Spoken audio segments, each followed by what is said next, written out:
I'm Ann Charles. I'm Linda Quinlan. I'm Keith Ghostland, and welcome to the award-winning All Things LGBTQ. We are taping on Tuesday, June 4th. We got lots of things for you, and we've already spent too much time chatting, so... Ann. Bad news from Kenya, good news from Brazil. R.I.P. Banyavanga Wainana, I have a little conversation about him.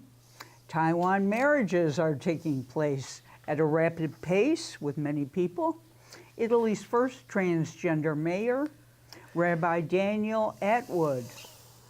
Joanna Jo Mendina Leon.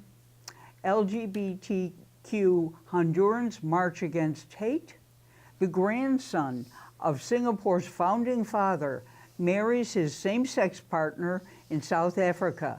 And I have a picture of them. They are Heng Yuri, who is a veterinarian, and Lee Huan Wu, who was the son of the late premier's son.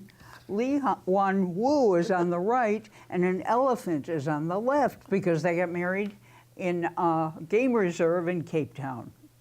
So that's their picture. Lebanon bans Grindr in a homophobic gesture. The World Health Organization removes gender identity disorder from its manual of diagnoses. And this is a big deal. It'll have implications all around the world. Those are my headlines. Okay, and I have some. I'm going to read some headlines, and then I'm going to go into stories, a few stories a little more in depth. But the short headlines are Thomas J. Tobin, Catholic bishop, who ignored child sex abuse cases, calls pride parades harmful for children. Arsonists burn rainbow flag outside a New York City black-owned gay bar called Alibi Lounge. Representative Mike Hill of Alabama thinks it's funny to kill all gay people. From his Facebook page, I know it's bad to say this, but without killing them out there, there's no way to fix the problem. Conservative Christians are outraged by the offensive shampoo ad. They're calling for a boycott of Head & Shoulders because they featured lesbians in their ad. They prefer dandruff? You'll have to go to Salson Blue. The World Health Organization, which Ann talked about. Trump wants to appoint an anti-gay crusader to head the immigration system. Casta Semenya is an Olympic champion who is now, her case is going into, she won a case, but her original case is being appealed. And the appeal was granted, I heard. No, the stay was granted. That they have to let her run until her appeal, she appealed the first case. Is adjudicated. Right. Okay. I have some Lambda awards to talk about. And I have two clips. One is of the new movie, which is called The Lavender Scare, and another about the new movie of Downton Abbey. And Starbucks, we'll go into that a little bit. And so let's go to Starbucks. Starbucks. Close to your heart. No, I'm a Dunkin' Donuts fan. Really? Yes. I thought it was just coffee in general. No. So, local events. Just a reminder about Larks and Ravin, the Gender-Free Contra Dance, Montpelier, Capital City Grange, first, third, and if there is a fifth Saturday each month. We have Drag Queen Story Hour coming up, and there might be an interview scheduled to correspond with that, with Emoji and Nikki, Saturday, July 13th, first at the Kellogg Hubbard Library, 10:30 in the morning, then Williamstown at 1 o'clock in the afternoon. So 2 for 1. So Sunday, some of us may have just spent the afternoon with a few friends and families. What did you do? Stonewall 50 rally? It was great. We had a good time. It didn't rain. Well, it sprinkled, but not. And lovely rainbow umbrellas. Yes. You may be seeing a few photographs, but if you went to the Orca site, looked under events and then community events, you might get to see the whole rally. I watched part of it, and as I've said, I'm investing in Spanx and scarves. And a huge shout out to the Red Hen Bakery Oh, yeah. in Middlesex, who their service staff donated a month's worth of tips. And if you've ever done service, you know how much you rely upon those tips to help support the Stonewall event. So thank you. Thank you very much. So this week's trivia question. 1958, U.S. Supreme Court ruling. One Incorporated versus Olson. Why would we care about this ruling? And then just looking at some local news, in addition to flag burning in New York, there was a flag burning in Burlington. We'll talk more about that. Canada, their 3-year study commission has issued their position on race-based genocide against Indigenous women. And it's staggering, and we'll talk a little bit about what we're not doing relative to the same issue. And then, just to let you know, Governor Cuomo is asking his legislature to pass a ban on a gay trans panic defense. Ah. Thank you very much. Maine became the 17th state to ban conversion therapy for minors. Mm-hmm. But New Hampshire, their third gender option for their driver's license has hit a little snag. The opposition says it's going to take too much money to update the software, so we shouldn't do it. Mm-hmm. And then we're going to talk a little bit about how, other than here, who's covering our issues? Yeah. Well, let's go to Kenya, where bad news Do occurred. we have to? Their high court on Friday upheld laws that criminalize gay sex. Everyone was looking forward to this ruling, but it didn't go our way. It was decided by a 3-judge bench on the High Court in Nairobi. The laws of the Penal Code criminalize consensual sexual conduct between 2 adults of the same sex, an act that remains punishable as of Friday by up to 14 years in prison. In the arguments read in court, the 3 judges stated there was not enough evidence of discrimination against members of the LGBTQ community. The judges also argued that decriminalization would open the door for same-sex marriage and said there was no significant evidence that pointed to LGBT persons being born, no scientific evidence that pointed to LGBT persons being born as they are. You could say the same about heterosexuals. You could. The petitioners behind the historic case wanted the High Court to declare unconstitutional those provisions of the Penal Code. Eric Gitari was one of the petitioners.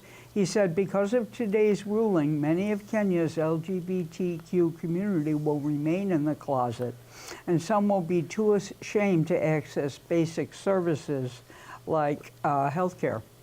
Countries such as South Africa, Angola, Mozambique, Sao Tome and Principe, and Cape Verde have struck down anti-homosexuality laws from their constitution through court rulings, but Kenya didn't do it. 28 of the 49 countries in sub-Saharan Africa continue to uphold laws penalizing same-sex relationships, and Kenya is included. Better news from Brazil. You know, we've heard about President Jair Bolsonaro, who's a right-winger who said he'd rather have a dead son than a gay son. Well, a majority of the 11-member Supreme Federal Court voted to find unconstitutional the provision to exclude to find it unconstitutional to exclude sexual orientation and gender from Brazil's anti-discrimination law. It would establish a way to, this will establish a way for people who experience discrimination or physical attacks based on one's sexual identity or gender orientation to sue. We know that Brazil led the world in transgender homicides. Someone's killed in a homophobic attack every 16 hours. Bolsonaro, as we know, is very right-wing. The only openly gay congressperson gave up his seat and fled because of death threats. Still, the LGBT community in Brazil has secured major victories through the Supreme Court, including the right to marry in 2013 and to legally change names and genders in 2018. The country's anti-discrimination law explicitly covers only discrimination committed on the basis of race, and now that has changed. While the country's religious right has made significant inroads in Congress, Brazil's Supreme Court judges, most of whom were appointed by left-leaning presidents, remain staunch supporters of gay rights. Oh, I have so many more things to cover. All right. Well, we'll have to move along quickly. All right. Okay. Very sad story here. As we recall, we talked about this on a couple of our last shows about the transgender woman who was murdered in Dallas. Malaysia Booker was the victim of a mob beating a little more than a month before she was killed. Dallas Mayor Mike Rollins attended the funeral to show respect for the victim. However, in Dallas, there was another transgender woman was murdered. The 8th so far this year, and all of them have been African American.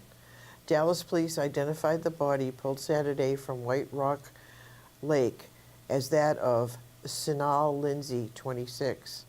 The Dallas Morning News reports her body displayed obvious signs of homicidal violence. Police Chief Renee Hall said at the news conference Monday afternoon that they had found a body. So this is the second person in Dallas who has been murdered In less than a month. in less than a month. So, and here are some Lambda Literary Awards for lesbian fiction. I'm not going to do all of them, so if you want, you can go on the Lambda site and see all of them. No, I was going to ask anyone we know on the list. No, Oh. no. Well, nobody I know. I know Oh. some of them. I mean, I've heard the name maybe, but. Okay. So anyway, lesbian fiction. The Tiger Flew by Larissa Lay. Gay fiction, Johnny Appleseed by Joshua Whitehead. Bisexual fiction, Disoriental by Nigar Devidad. And trans fiction, Little Fish by Casey Plett. In the category for poetry, lesbian poetry, Linda Quinlan? Not next yet. year. Oh, okay. Each Tree Can Hold a Noose or a House by Nina Perot. Gay Poetry, Indecency by Justin Reed. Bi Poetry, We Play the Game by Duane. And Trans Poetry. Now this is, let me see if I get this right. Lo Terciario by Raquel Rivera. And this is the 31st Literary Award, Lambda. So if you want to see all the categories of everybody who won, you can look on their site. I can't resist saying something more, if I may. Yes. I know it's your time. But there were 3 honorees who There's are no stopping. very renowned. Alexander Chee was honored. He just wrote a fabulous collection of essays called How to Write an Autobiographical Novel. Masha Gessen was honored. She's a transgender writer for The New Yorker who's from Russia and writes wonderful articles. And Barbara Smith, a feminist icon par excellence, Yes. who helped me form a lot of my political analysis. A woman of color. She lives in Albany now, but we knew her when we were all coming of age in Boston. So I have to mention them. They're Yes, really absolutely. Well, honored thank you. figures. My great pleasure. And the guest on our next show may have won a Lambda Award. Aha. Yeah. So, and we'll talk I'm gonna- about that next time. To be continued, as we often say. And now I have a really good clip about the Lavender Scare, which will be in the movie theaters soon. However, only in New York, LA, and someplace else. But you can see it on PBS on June 18th. Oh. A must-see documentary about the purge of LGBTQ people between 1950 and 1995. More than 10,000 people lost their jobs in government and in the military. So here is the documentary clip. Enjoy. We have your friend in the next room. She's already told us that you're gay. You give us the names of others and we'll go easier on you. Committee will please come to order. Homosexuals must not be handling top secret material. The pervert is easy prey to the blackmailer. It started this Lavender Scare. It started this systematic campaign to identify and remove all suspected gay men and lesbians from the Federal Civil Service. I was called to the FBI office. They wouldn't allow legal representation. I was a scared kid. They wouldn't reveal the evidence. They said, we have information, you are homosexual. Do you have any comment? And they would threaten exposure. I submitted my resignation. I lost my job at the patent office. That was the end of it. I was out.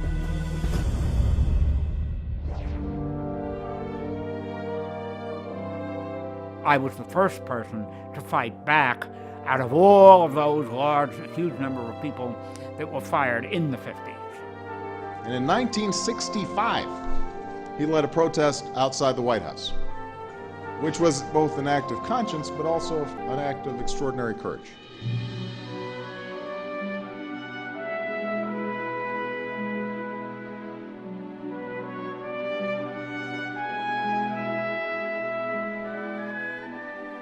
We are proud of you, Frank, and we are grateful to you for your leadership.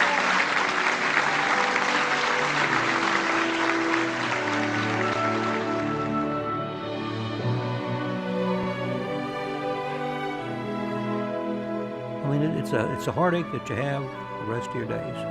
All of this needs to be said. People need to know.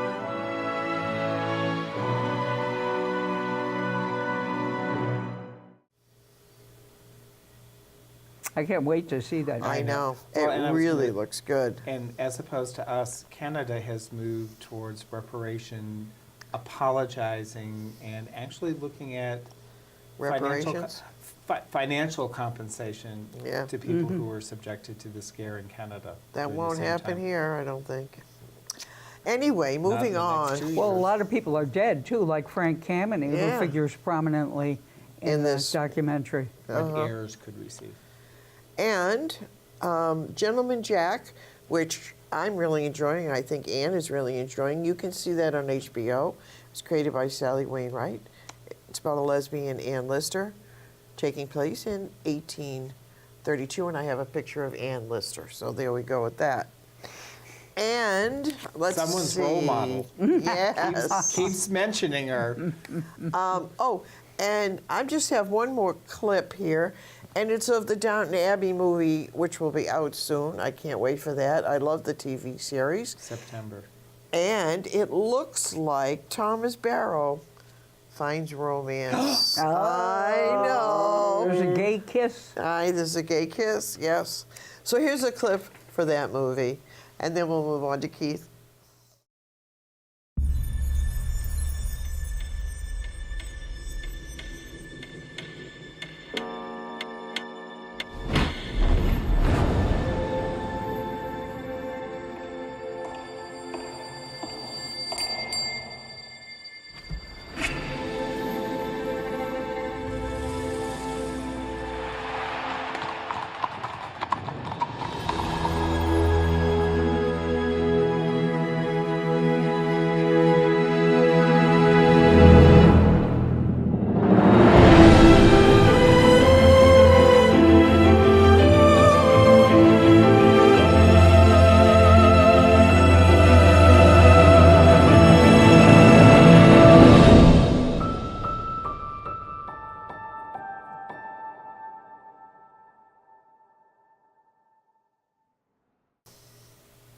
Okay.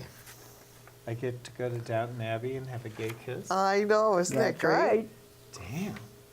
Because I recall in the first episode, series 1 of Downton Abbey, there's a gay encounter between Thomas and one of the lords. And Yes. Thomas wasn't a sympathetic character. No, but he I think wasn't. Not at all. He's going to be developed in the next series. So, all right. Because we can't be charming. So, Linda in her headlines had referenced some flag burning in New York City. Well, there was also an incident that occurred in Burlington in the Old North End. And it was a gay couple who was known in the neighborhood. They were actually in Montreal for the weekend celebrating Pride there and got a text saying, this is what just happened on your front porch. Yeah. And someone had burned the flag. Burlington police immediately responded. They're looking at surveillance tapes from nearby businesses to see what they can identify. They also are looking at this as a potential hate crime. And here's the sort of unexpected curve. The rainbow flag that was burned has been replaced as a gift to the gay male couple from the Burlington Police Department with a handwritten note saying, this is not the way to start Pride Month. This just shows us how much further we still have to go. Yeah. So Good for them. every now and then, Something good happens. I know. So, Canada. And we may need to start claiming it as our homeland. Based upon Justin Trudeau's initiative, they did a 3-year study specifically looking at First Nation Indigenous women who just were turning up missing. You know, no one seemed to know We have what was that going on. here. Well, we're gonna, no, Okay. hold on to that. Yeah. Because their study said that Indigenous women were 12 times more likely to be killed or to disappear than other women in Canada. They clearly identify the crisis on deep-rooted colonialism and state inaction. They did 3 years of hearings where they brought in families and survivors and listened to story after story after story. And their report came back saying, despite differences in circumstances, all the missing and murdered are connected by economic, social, political marginalization, racism, misogyny woven into the fabric of the Canadian society. And Justin Trudeau stood up and said this was a necessary but very uncomfortable position for Canada. But he didn't call it the race-based genocide that the report did. So people were saying, thought he was being a little cautious, but in view of us, we have similar statistics. Native Americans disappear at twice the per capita rate of white Americans. Native women living on tribal lands are murdered at a 10 times greater than average rate. I know. But the FBI really doesn't have statistics because somehow they kind of may miss the race, ethnicity boxes. So, oh my, your First Nation heritage is not noted. Therefore, it doesn't count. Therefore, there are no statistics. So with that, I'm going to give it back to you, and my last bit is going to be about why we should be your first choice for viewing. Well, let's go back to Kenya. I thought we were done with that. No, and I have bad news also, but of a literary nature. Binyavanga Wainaina, a Kenyan author and gay rights activist, has died, and I have a picture before you of him. He died at 48 after a short illness. He's best known around the world for his satirical essay, How to Write About Africa, and it's really fabulous. I don't know if I have time to read any of the points, but here's 4 quips. Treat Africa as if it were one country. Be sure to leave the strong impression that without your intervention and your important book, Africa is doomed. Your African characters may include naked warriors, loyal servants, diviners and seers, ancient wise men living in hermetic splendor, or corrupt politicians, inept polygamous travel guides, and prostitutes you have slept with. Readers will be put off if you don't mention the light in Africa and sunsets. The African sunset is a must. It is always big and red. There was always a big sky. He was a fabulous writer. He had a stroke in 2016. Then he announced he was HIV positive on World AIDS Day. He wanted to marry his boyfriend in South Africa, but died before they could marry. He wrote a memoir called Someday I Will Write About This Place. Didn't we read that? I read it, and it came out in 2012, and it was so coded, I thought, this writer, I think, is gay, and then in 2014 he came out. So a loss to the literary community and to the rest of us. Let's move to a marriage clip for some cheerful news. As we reported last time, Taiwan celebrated same-sex marriage, and same-sex people are getting married in droves. So let's show a clip of that. It includes a noteworthy lesbian kiss, which I particularly enjoyed. There are other kisses too. Okay. Sealed with a kiss. At the registry office in Taiwan's capital, Taipei, dozens of gay couples came to tie the knot and exercise their new legal right to register their union. Today, I can candidly tell everyone in front of so many people that we've got married. We are gay, and I feel that we're so lucky. Cameras from around the world snapped history being made. Taiwan is the first country in Asia to legally recognize same-sex marriage after Parliament voted in favour of it last week. It's been a long road, with LGBT activists campaigning for decades to get to this moment, and much conservative opposition in the country. The legalisation of gay marriage is only the first step. I hope that in the future, through this legalisation, that gay people can be accepted by Taiwanese society as ordinary people. Taiwan is a very advanced country. I love Taiwan. Taiwanese officials say more than 160 same-sex weddings took place. Very good. The lesbian kisses get you. Yeah, Taiwan wedding. Kisses. Oh, Ann Lister. Let's go to Italy, where the first transgender mayor has been elected. I have a picture of him. His name is Marco Negri. He's going to rule or be elected during his term. He's going to foster reconciliation and joy. Rabbi Daniel Atwood is a noteworthy figure because he was ordained in Jerusalem. He's gay, and he took, went to school at a yeshiva in New York, and when it came time to ordain him, they denied his ordination. It's a liberal seminary in New York. He's a 27-year-old graduate of Yeshiva University. I have a picture of him. And I knew friends who went to Yeshiva University. It's modern Orthodoxy's flagship institution. You can see him now dancing or celebrating his ordination with fellow. So they let him go to school there, but they wouldn't? And then when it came time to ordain him, they said no. Well, that seems really unfair. So they ordained him in Jerusalem. And he's got a fiancée, Judah Gavant, who told reporters that he's very proud of both his partner and our whole community. Atwood's ordination was part of a process moving things forward and making a Jewish world that is available to more people that want to be a part of it. I have sad news following on Linda's. A transgender woman from El Salvador dies after release from ICE custody.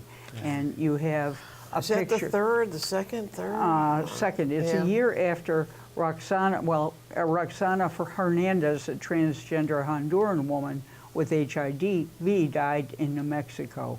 But this young person is named Joa Medina Leon, a 25-year-old transgender woman from El Salvador. A picture there, very sad. And let me voice my concern that looking at all of the news stories about how inept we're handling the border, this is two documented people who identify as transgender. How many other people do we think have been impacted or may have died? We just don't know it. There's the case that's currently going through of the Good Samaritan leaving out water, food, and on a daily basis. Oh, he's going to prison. Well, they're looking at trying to a 20-year conviction. But on a daily basis, those Good Samaritans go out to recover the dead from the desert. So who knows? Exactly, and this story started out with the ICE report that was so offensive. This is an illegal alien.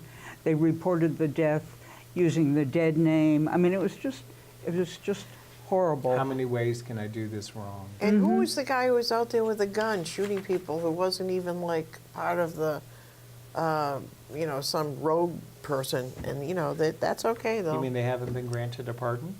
Well, they will be, but if they ever get arrested. Go ahead. My last story involves LGBT Hondurans marching against hate. People participated in the march. Oh, and I have a picture of that too. People participated in the march against homophobia, biphobia, and transphobia in Tegucigalpa, Honduras on May 17th. There were 350 Hondurans marching toward the city's main square to celebrate the International Day against homophobia, biphobia, and transphobia. The most common demands, in addition to an end to violence, were the legal recognition of trans people's gender identity and ending prohibitions on marriage and adoption for same-sex couples. And let me just wrap it up with one of my headlines. For some reason, homophobia, obviously, Lebanon has blocked Grindr. It was seen as a safe space for gay people in a country where the community faces discrimination, and now it's been blocked for most users and will probably be blocked for everyone in the coming days. Can they? How do you block something in a? Never mind. That's probably too technical. Well, it's actually a very simple process. Is it? The Chinese have been doing it for an extended period of time with Facebook. Okay. It connects users based on their location. It went offline for users of the state-owned internet service provider over the weekend and has been unusable ever since. It's like a parental lock. Mm-hmm. So what you got, Linda? I have just a couple of things. One is a former Starbucks employee is suing the company for harassment and discrimination, claiming she was bullied and targeted by her manager on a daily basis after coming out as transgender. According to the complaint filed in the Fresno court in California, Maddie Wade, a former barista at Fresno Starbucks, alleges that upon beginning her transition, her ex-manager reduced her work hours, refused to call her by her preferred pronouns, and later posted homophobic material on social media. So we'll see what happens with that. Isn't Starbucks owned by? No. Who is running for president? The president. You better hope that Dunkin' Donuts isn't next on that list. Oh, I know. I know. Oh. The manager of a Georgia hotel was fired after rescinding an offer to rent rooms to members of an LGBT group upon learning who they are, or who they were. Rural American Pride Committee founder Antoine Stevens said he had initially spoken on the phone with a woman named Nancy at America's Best Value Inn in rural Clayton, while inquiring about vacancies and group rates. Nancy blocked off 10 rooms and offered a discount, according to 11 Alive. But this weekend, Nancy backpedaled, and in a voicemail left for Stevens, the manager made it clear that discrimination was the reason the hotel would no longer agree to host the committee members. So, The list of where we can go and what we can do once we get there is dwindling. So, within the last month, there have been some significant things that have happened on the federal level that have impacted our community, such as HUD's proposed rule that would allow homeless shelters To to discriminate. refuse admission based upon religious beliefs. Health and Human Services overturned the ban relative to healthcare professionals and to whom they are obligated to provide treatment, such as someone in need. If you have a religious belief, you can refuse to provide treatment. And adoption agencies. If I disagree, I don't have to let a same-sex couple adopt, but I can still get federal funds. Well, let's talk about the media. Those are big stories. Those have impact. Within that last month, on the major networks, Fox, CNN, MSNBC, ABC, NBC, CBS, we had less than 11 minutes of coverage. Our local media, just carrying the Stonewall 50 event as a news story, has more than tripled our presence on a national level. Welcome to our show. Now we have Anne doing an interview with Lani Ravin from HOWL, Help Open Women's Land, if you find it interesting. Huntington Open. Did you say that? Originally, it was Help Open Women's Land. Well, now it's Huntington. Now it's Huntington? Mm-hmm. You can tell how long I've known them. If you find it of interest, Saturday, June 15th, 10 a.m., they're having a kombucha workshop, $20 fee for materials. Come, they will show you how to create kombucha, and we'll make sure that the contact information gets put up by Zach. You said it's a tea. Kombucha. Yes, and in the interview, the Chiron is going to show the contact information for HOWL, where they can find out. Oh, about okay. that. Yeah. No, kombucha is a tea mixture with yeast mixed into it, and then it ferments. And what's Much the this- effect? It's calming or stimulating? It's good for your digestive tract. And where does see. it come from? Do you know? Korea or? That I don't know. Okay. To be But continued. Professional Charles will do a search on it. I will look it up Report and back. inform you next time. Okay, shall Or we go? could go to the workshop. Should we go to the interview then? I thought that's what I was introducing. Okay. Hi, I'm here with Lani Ravin from the HOWL Collective, and she's here to tell us a little bit about the organization and their activities and their events and their workings. So welcome, Lani. Thank you for coming in. I guess we should start with the most basic question. HOWL stands for Huntington Open Women's Land. Correct. Can you tell us what it is, basically? So Huntington Open Women's Land, we're Vermont, our other official name is Vermont Women's Land Trust. So we are, we're a lot of things, we're a number of things. We're a piece of land, 50 acres, a house and a barn, which has seen better days. And so on the one hand, we're a land trust. On the other hand, we're a women's land trust. And we're women's land. So we hold the land open for all women, and we strive to be as diverse and as welcoming as possible.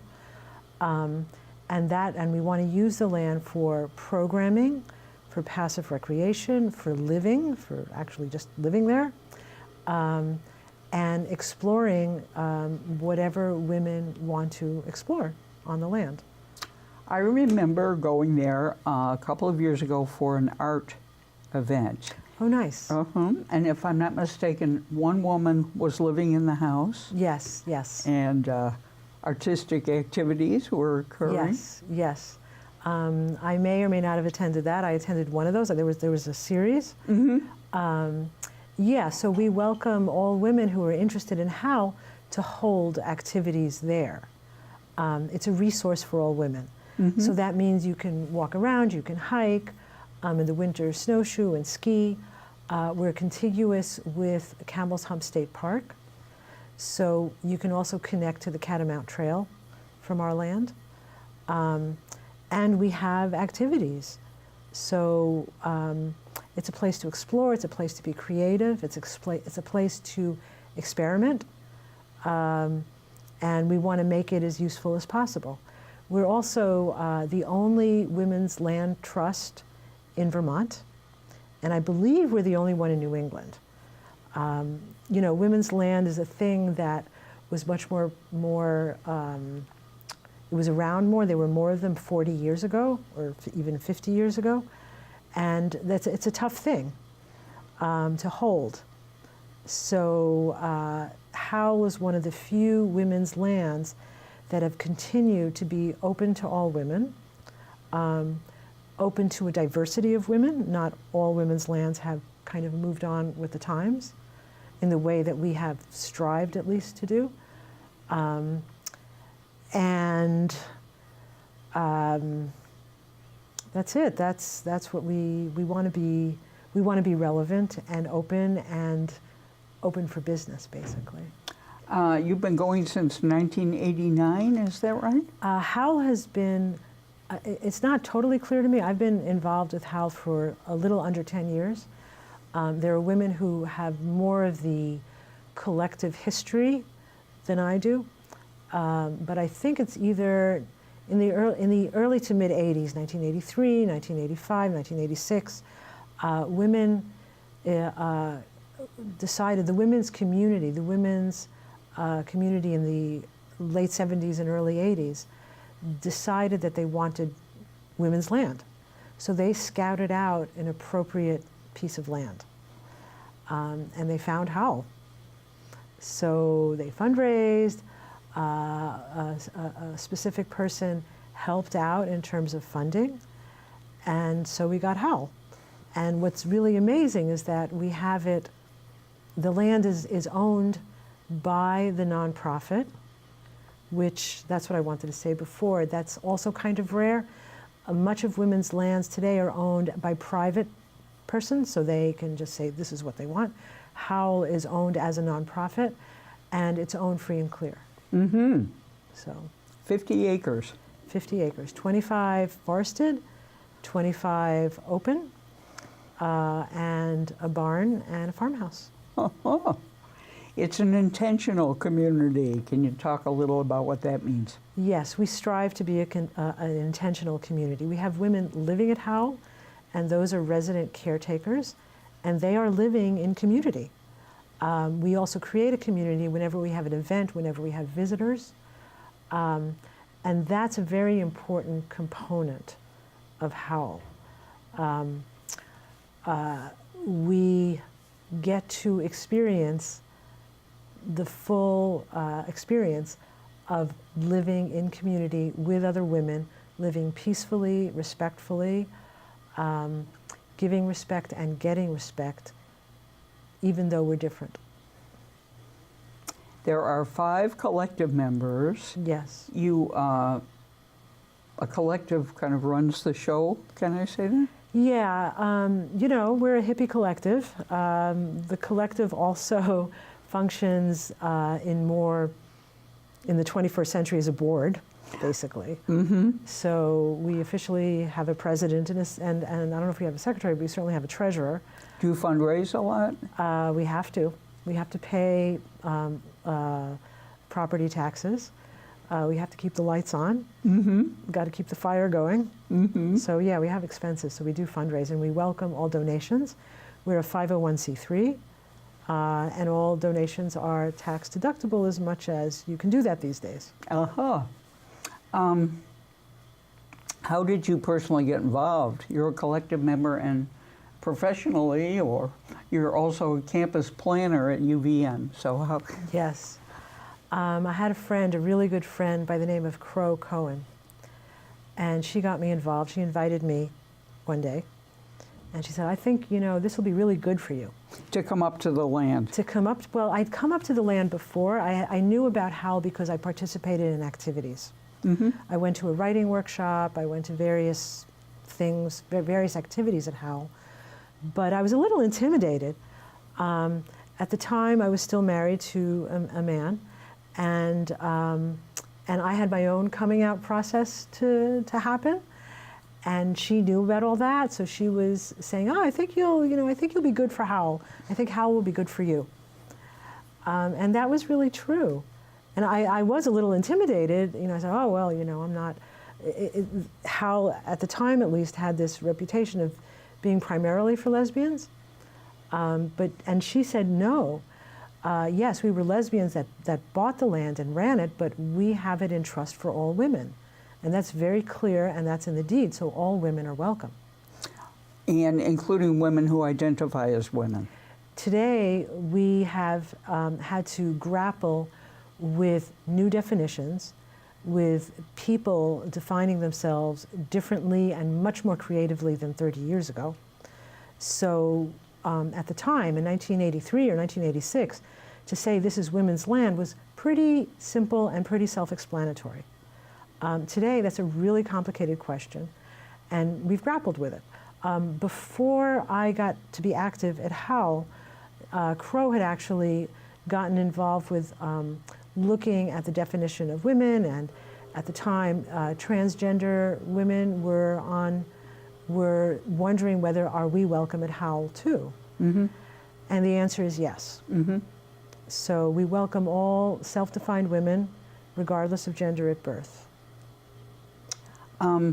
How long have you been a collective member? Probably like 9 years, something like that, a little under 10 years. And there are 5 of you? Right now there are 5. There's been different numbers over the years. It's a voluntary labor of love. Like many things. Yes. I've been involved in collectives with various degrees of functionality. Can you tell us a little about how the collective process works at HOWL? Yes. We've gone through a lot, to be honest with you, and we've worked really hard to be an extremely functional group. So that means listening to each other, that means trying new things out, that means being respectful, even when that might be difficult. It's kind of like a family. Sorry. Recently, you have been dealing with a little controversy about the visit of Alex Dobkin. Can you tell us a little about how that went, how the collective responded to it, what the issue was, if you wouldn't mind? Sure. A woman who lived there actually, one day said, "Hey, I got Alex Dobkin to come and sing for us at HOWL." And we were like blown away. I mean, she's an icon She of is. the 70s, and she's still very active. And I heard her at Women's Week just last October performing. Yes, yes. So she came for a concert. And so we wanted to, and the concert actually, it was a house concert, and we have a small farmhouse, and we sold out in 24 hours. I heard that. So, and she had said, well, you know, she'd like to sleep over and then have a discussion afterwards. So I said, well, that's not a sold out, that's a free event, that's donations. And we, I wanted to publicize that. So I thought that would be fine. I didn't know anything else about Alex Dobkin other than she sings. So I tried to advertise that in different organizations, and I got feedback, oh no, we can't advertise her. She has opinions that we don't like. So, specifically, people were accusing her of transphobia, is that right? Yes, yeah. So we thought about it, you know, and we've been really, really clear that we welcome all women as far as each person defines themselves. We are not in the business of defining anyone other than myself and the space at HOWL. So we've been really clear about that. We've had many activities where transgender women show up. We have a transgender woman on the collective. transgender woman has lived at HOWL. So we're clear that we're very welcoming. And at the same time, when you talk about how the collective functions and everything, and how residents function and how people at events function, we've had to also be clear that we need a respectful system of behavior. So anyone who comes to HOWL, we say you need to be respectful of everyone, and you are entitled to respect. And that takes a certain level of maturity, social understanding of other people and yourself, and oneself. And you have to give respect, and you deserve to get respect everywhere, but especially, specifically at HOWL. So that's part of the shared set of values you mentioned. Yes, yes. So, on the other hand, we don't tell people to have a certain opinion when they show up at HOWL. They can have opinions that we don't agree with.